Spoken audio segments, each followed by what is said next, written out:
Money isn't the enemy, it's the opportunity. Render unto Caesar what is Caesar's. This ancient phrase holds a modern truth. Money is a tool, not a villain. In Chapter 2 of, we dive into the spiritual and practical aspects of wealth. Imagine money not as evil but as a medium to create, to support, and to grow. Too often we demonize it, fearing its power. But what if we embraced it, harnessing its potential for good? This chapter challenges the old narratives, urging us to recognize money's true value, that it's not about greed, but about responsible stewardship. Think of money as a seed. How you plant and nurture it determines the harvest. Dive into Chapter 2 and discover how to balance financial success with spiritual growth. Remember, money isn't the enemy, it's the opportunity. Ready to change your perspective?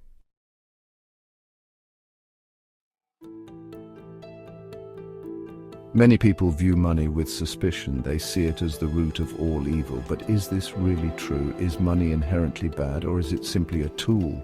Like any tool, it can be used for good or for evil. It can be used to build or to destroy. The truth is, money itself is neutral. It's our relationship with money that determines its impact on our lives. Think about it. A hammer in the hands of a skilled carpenter can build a beautiful home. But that same hammer in the hands of someone with ill intentions could cause harm. The difference lies not in the hammer itself, but in the heart of the one wielding it. The same principle applies to money. It's not about demonizing wealth or living in poverty. It's about understanding the true nature of money and harnessing its power for good. It's about aligning our financial pursuits with our spiritual values. Money is a tool that can help us live a more comfortable life. It allows us to provide for our families, pursue our passions, and make a difference in the world. It can open doors to opportunities and experiences that would otherwise be out of reach. But money should never control us. We should never become slaves to our possessions or define our self-worth by our bank accounts.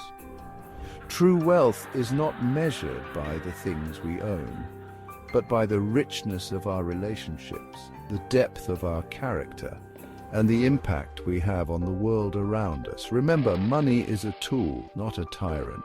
It's a means to an end, not the end itself. When we keep this perspective, we can use money to enhance our lives and the lives of others without allowing it to rule us.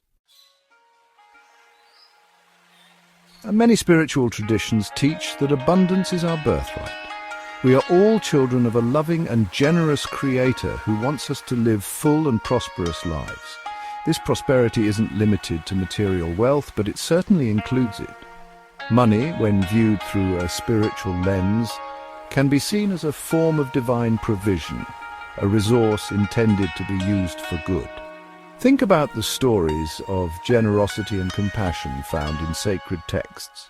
From the biblical story of the Good Samaritan to the countless acts of charity performed by spiritual leaders throughout history, we see a consistent theme using material resources to alleviate suffering and spread love. These stories remind us that money can be a powerful force for good in the world. It can be used to feed the hungry, clothe the naked, heal the sick, and provide education and opportunity to those in need. It's important to remember that spiritual and charitable work often requires material resources.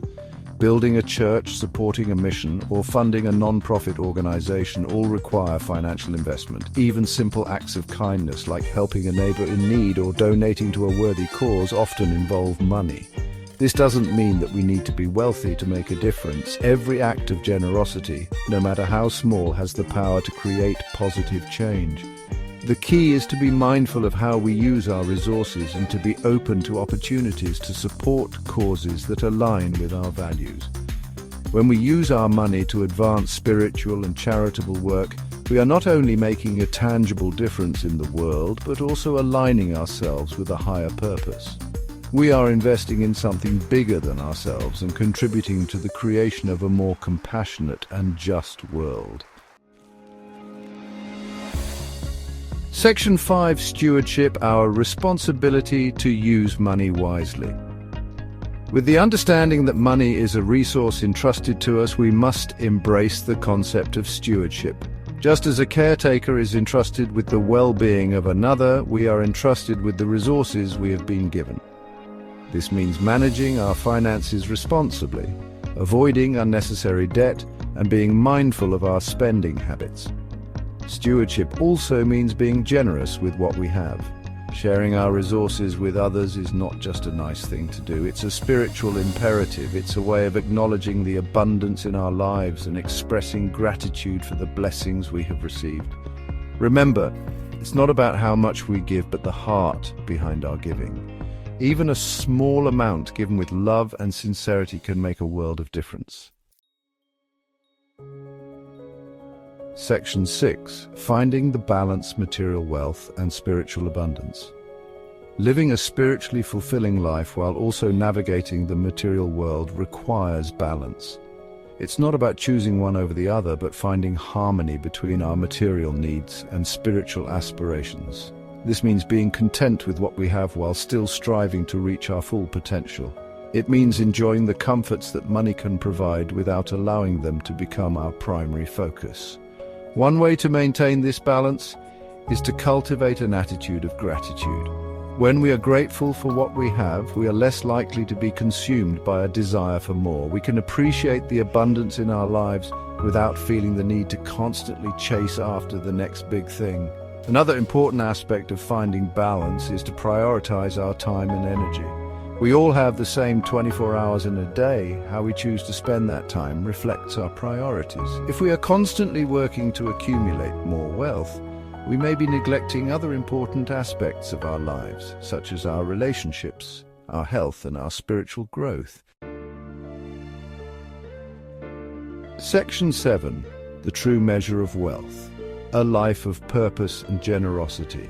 Ultimately, our true wealth is not measured by our bank accounts, but by the richness of our lives. It's about the love we share, the connections we make, and the difference we make in the world. It's about living a life of purpose, meaning, and generosity.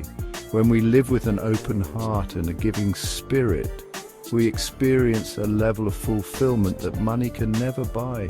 We discover that true happiness comes not from acquiring more, but from contributing to something larger than ourselves. Remember, we are not here to simply accumulate wealth, but to make a positive impact on the world. We are here to love, to learn, to grow, and to leave the world a better place than we found it. Section 8. A bridge between realms, money's power to manifest good.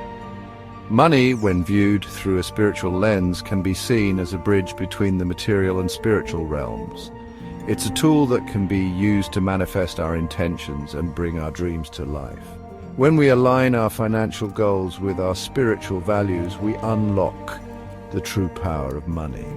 This means using our resources to create positive change, to support causes we believe in, and to make a difference in the lives of others.